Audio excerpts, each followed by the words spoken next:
Hi friends, welcome to my channel. நம்ம இந்த வீடியோல எதை பத்தி பார்க்க போறோம்னா டெய்லி நம்ம லைஃப்ல அதிகமா யூஸ் பண்ற சென்டென்ஸை வந்து மேக் பண்ணி பேசுறது எப்படின்னு தான் நம்ம இந்த வீடியோல பார்க்க போறோம். ஓகே फ्रेंड्स, வீடியோக்குள்ள போறதுக்கு முன்னாடி நம்ம சேனலை ஃபர்ஸ்ட் டைம் பாக்குறீங்கன்னா சப்ஸ்கிரைப் பண்ணுங்க. கூடவே ஒரு பெல் ஐகான் இருக்கும், அதையும் கிளிக் செய்யுங்க. அப்புறம் ஆல்ங்கிற ஆப்ஷனையும் வந்து எனேபிள் பண்ணுங்க. அப்பதான் நம்ம சேனல்ல போடக்கூடிய வீடியோஸ் எல்லாம் உங்களுக்கு நோட்டிபிகேஷன் வரும். ஓகே, இந்த வீடியோக்குள்ள போகலாம். ஓகே, இல்ல ஃபர்ஸ்ட் ஒன் பாருங்க. எனக்கு இன்னும் நேரம் இருக்கு. நம்ம சொல்லுவோம்ல, எனக்கு இன்னும் டைம் இருக்கு, டைம் ஆகல போறதுக்கு, இன்னும் போறதுக்கு வந்து டைம் இருக்கு அப்படின்னு சொல்லுவோம். அப்படி சொல்லும்போது எப்படி சொல்லலாம் பாருங்க. இன்னும் எனக்கு நேரம் இருக்கு. இப்போ ஒண்ணு நம்ம கிட்ட இருக்கு, நான் வச்சிருக்கேன் அப்படின்னு சொல்லும் போது அங்க நம்ம என்ன யூஸ் பண்ணி பேசுவோம்? have has யூஸ் பண்ணி பேசுவோம். இப்போ என்கிட்ட மார்க்கர் இருக்கு, அப்ப நான் மார்க்கர் வச்சிருக்கேன், என்கிட்ட மார்க்கர் உள்ளது அப்படின்னு சொல்லும் போது அது எப்படி சொல்லலாம்? I have a marker. Okay, I have a marker. இது வந்து என்கிட்ட ஒண்ணு இருக்கு, இல்ல அவங்கிட்ட ஒண்ணு இருக்கு அப்படி நம்ம சொல்ற இடத்துல நம்ம have இல்லனா has யூஸ் பண்ணுவோம். அது சப்ஜெக்ட பொறுத்து. ஓகே, இப்போ ப்ளூரல் சப்ஜெக்ட் எல்லாமே வந்துச்சுன்னா அங்க வந்து have யூஸ் பண்ணுவோம், சிங்குலருக்கு வந்து has யூஸ் பண்ணுவோம்.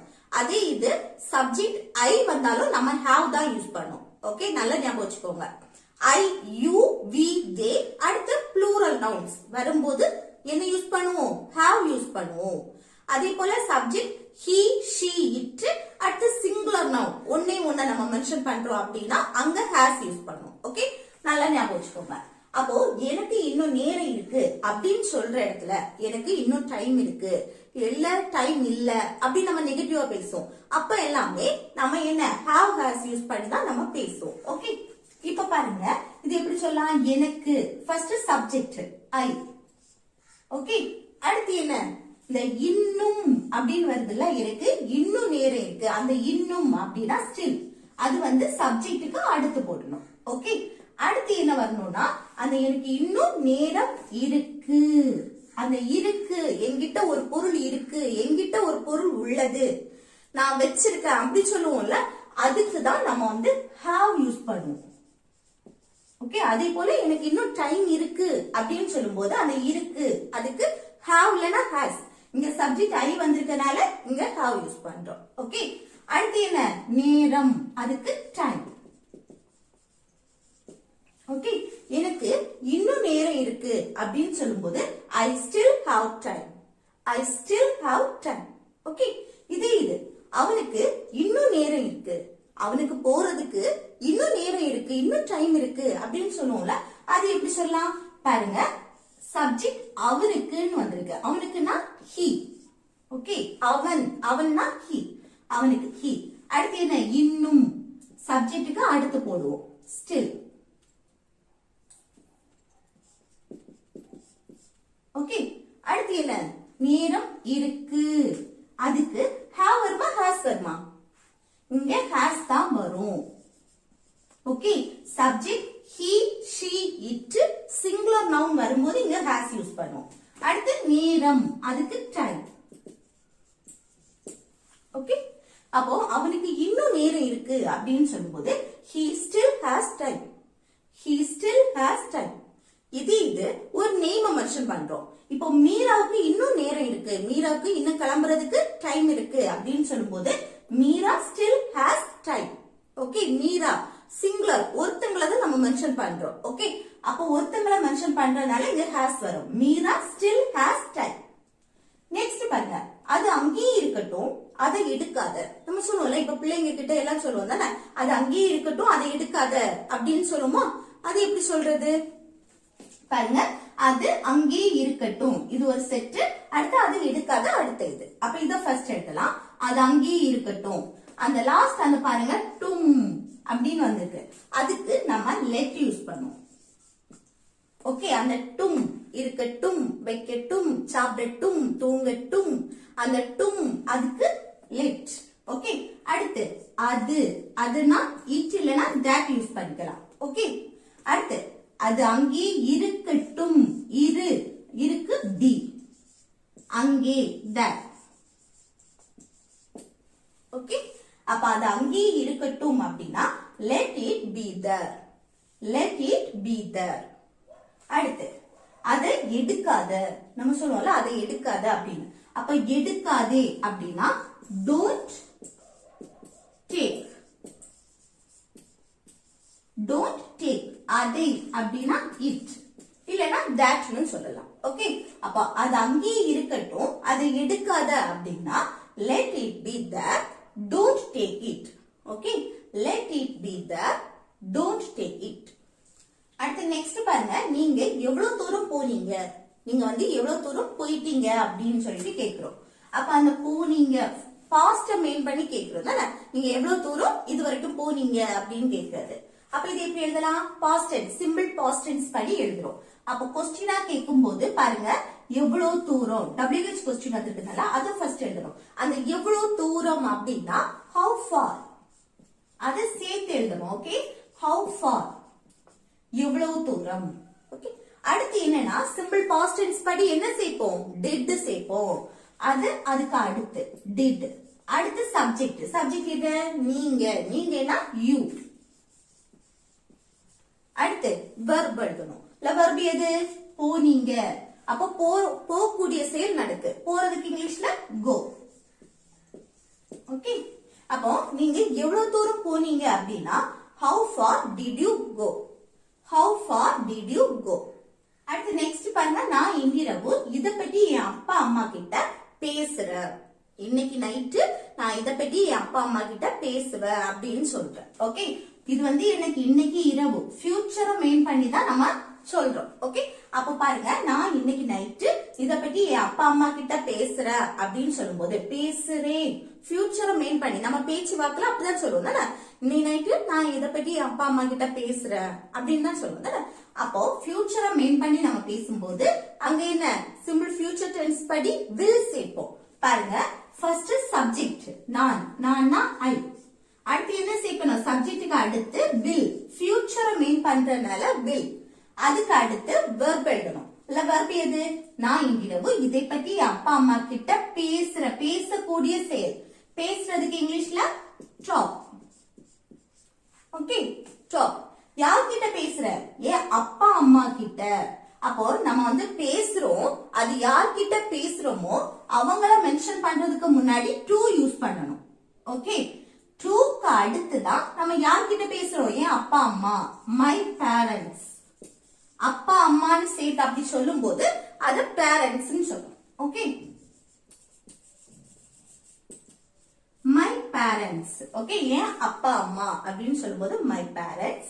அடுத்து இதை பற்றி அப்படின்னா அந்த பற்றி அதுக்கு about, இதைன்னு சொல்லும் போது this, about this. இன்றிரவு இன்னைக்கு நைட்டு அப்படின்னு சொல்லுவோம்ல, அதுக்கு tonight. ஓகே, அப்போ நான் இன்று இரவு இத பத்தி என் அப்பா அம்மா கிட்ட பேசுறேன் அப்படின்னு சொல்லும் போது I will talk to my parents about this tonight. Okay, இத இன்னொரு விதமாவும் சொல்லலாம். பாருங்க, நான் இன்னைக்கு நைட்டு இத பத்தி என் அப்பா அம்மா கிட்ட பேசுறேன்னு இருக்குல்ல, பேச போறேன்.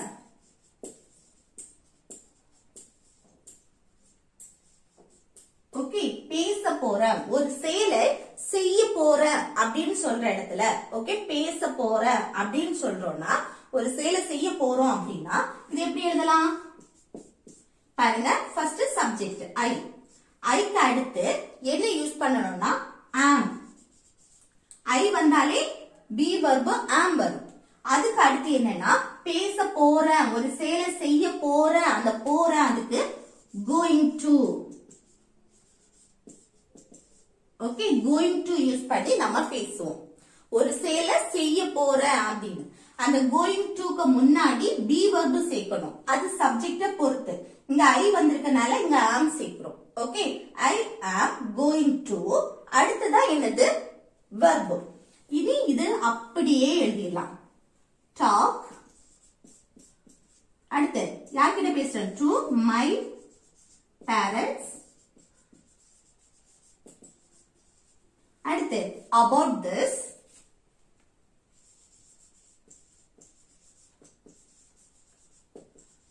அதுக்கப்புறம் இன்னைக்கு நைட், tonight.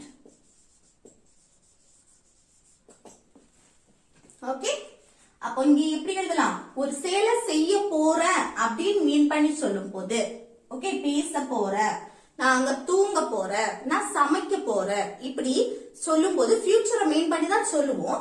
ஆனா நம்ம இந்த ஃபார்மட்ல எழுதுவோம். பாருங்க, I am going to talk to my parents about this tonight.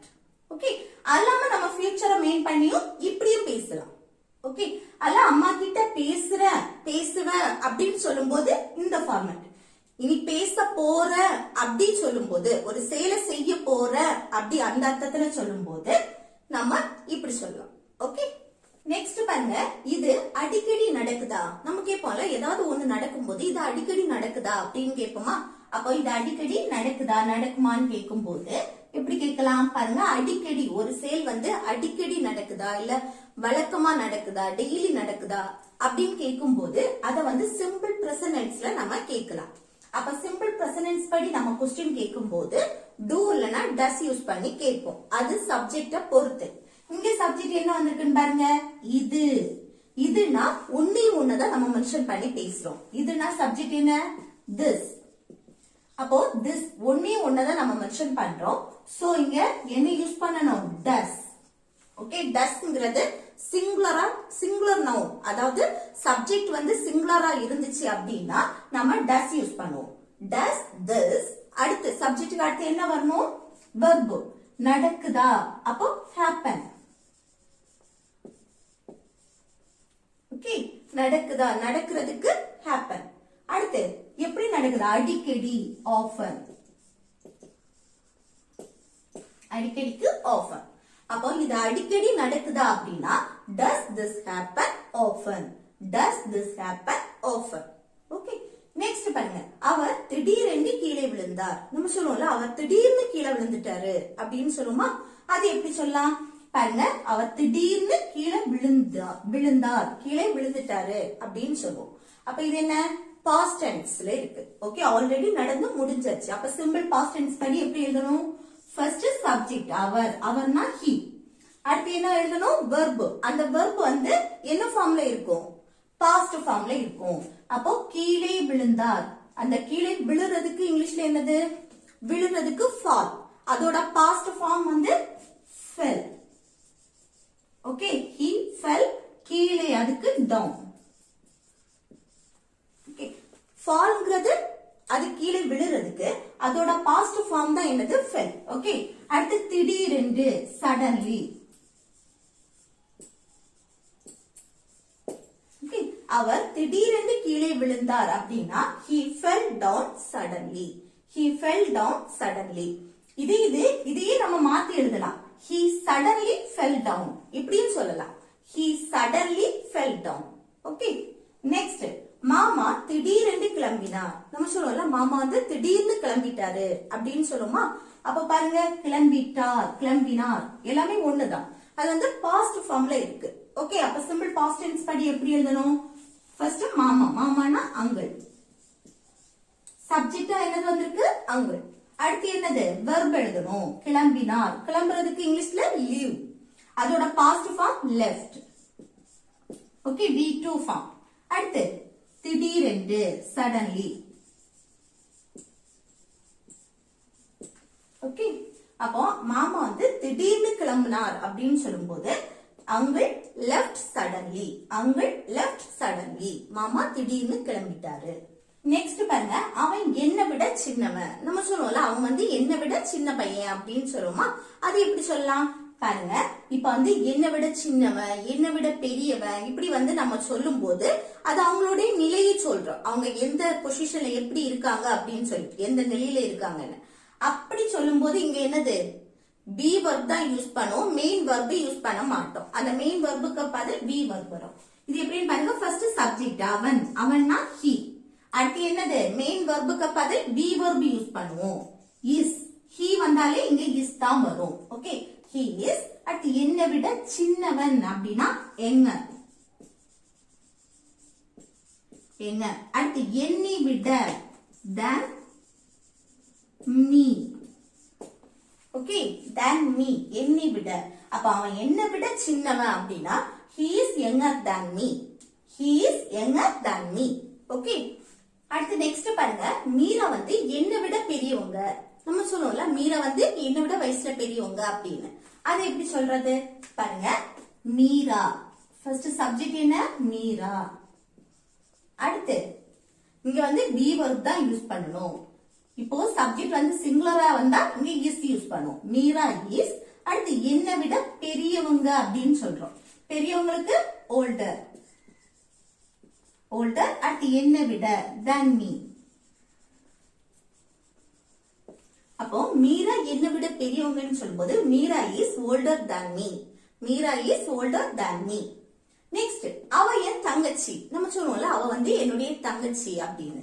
இது எப்படி சொல்லலாம் அவள். அவள்னா she. அடுத்து என்ன யூஸ் பண்ணுவோம் பி வெர்ப். பி வெர்ப்ல சிங்குலர் சப்ஜெக்ட் சிங்குலரா வந்துச்சுன்னா கூட என்ன சேர்ப்போம் இஸ் தான் சேர்ப்போம். she is என்னுடைய தங்கச்சி. மை எங்க தங்கச்சினா வயசுக்கு மூத்தவங்க இளையவங்க சாரி இளையவங்க. எங்க சிஸ்டர். ஓகே தங்கச்சியை மென்ஷன் பண்ணும்போது எங்க சிஸ்டர். நம்ம வந்து மற்றபடி என்ன சொல்லுவோம் she is my sister அப்படின்னு சொல்லலாம். she is my sister.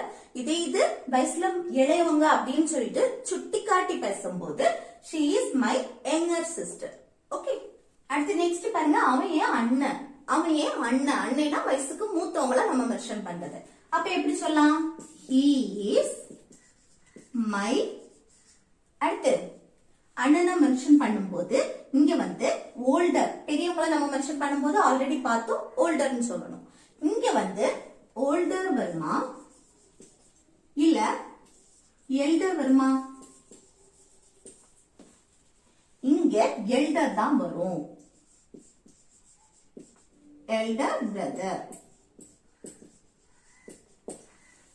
Okay elder ஏன் வருதுன்னா இப்ப வந்து ஓல்டர் அப்படின்னா நம்ம வந்து பிளட் ரிலேஷன் இருக்குல்ல அந்த பிளட் ரிலேஷனை சொல்லும் போது எல்டர் வரும்.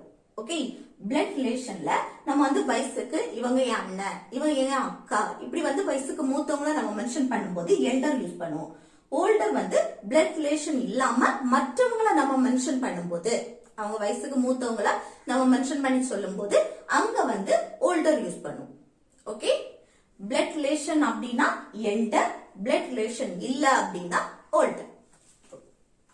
அடுத்து நெக்ஸ்ட் பாருங்க நான் அவனுடைய அக்கா. இது எப்படி சொல்லலாம் நான் அவனுடைய அக்கா. அப்போ ஃபர்ஸ்ட் சப்ஜெக்ட் என்ன நான் ஐ. அடுத்து ஐ வந்திருக்கனால இங்க பி வெர்ப் என்ன சேர்க்கணும் am. ஐ வந்தாச்சுன்னா am. அடுத்து அவனுடைய அக்கா. நான் வந்து அவனுடைய அக்கா அப்படின்னா அவனுடைய his. அவனுடையனா his. அடுத்து அவனுடைய அக்கா அப்படின்னா வயசுக்கு மூத்தவங்கள மென்ஷன் பண்றோம். அப்ப இங்க என்ன வரும் elder sister. ஓகே கூட பிறந்த அக்காவா இருக்கும். ஓகே elder sister அப்படின்னா blood relation. அப்ப நான் அவனுடைய அக்கா அப்படின்னா I am his elder sister. I am his elder sister. Okay next உங்களுக்கான ஹோம்வொர்க் பாருங்க. அவன் என் தம்பி. அவன் என்னுடைய தம்பி. இதை எப்படி சொல்லலாம். அதுக்கப்புறம் பாருங்க அவ வந்து என் அக்கா. அவ என்னுடைய அக்கா அப்படின்னு. இது எப்படி சொல்லலாம். அதுக்கப்புறம் எங்களுக்கு வந்து நேரம் இருக்கு. நம்ம சொல்லுவோம்ல எங்களுக்கு கிளம்புறதுக்கு இன்னும் நேரம் இருக்கு அப்படின்னு. அப்போ எங்களுக்கு நேரம் இருக்கு அப்படின்னு சொல்லணும்னா அது எப்படி சொல்லலாம். இது எப்படி சொல்லலாம்னு கமெண்ட் பாக்ஸ்ல கமெண்ட் பண்ணுங்க.